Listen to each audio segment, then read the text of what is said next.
ଖଣି ଅଞ୍ଚଳରେ ବୃଦ୍ଧି ପାଉଛି ବାୟୁ ପ୍ରଦୂଷଣ।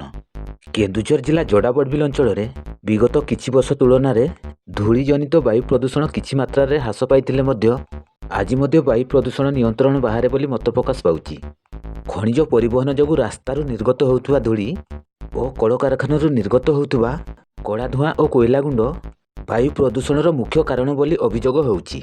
ତେବେ ଯୋଡ଼ା ଖଣି ମଣ୍ଡଳରେ ବର୍ତ୍ତମାନ 30ରୁ ଉର୍ଦ୍ଧ୍ୱ ଖଣି କାର୍ଯ୍ୟକ୍ଷମ ଥିବା ବେଳେ ସେଥିରୁ ଉତ୍ପାଦନ ହେଉଥିବା ଖଣିଜ ପଦାର୍ଥ ବିଭିନ୍ନ ରେଲୱେ ସାଇଡିଂ ଓ କଳକାରଖାନାକୁ ପରିବହନ ହୋଇଥାଏ। ତେବେ ଜନବସତି ମଧ୍ୟ ଦେଇ ଯାଇଥିବା ରାସ୍ତାରେ ନିୟମିତ ଜଳସିଞ୍ଚନ କରାଗଲେ ଧୂଳି ପ୍ରଦୂଷଣ ହ୍ରାସ ପାଇବ ବୋଲି ମତ ପ୍ରକାଶ ପାଉଛି।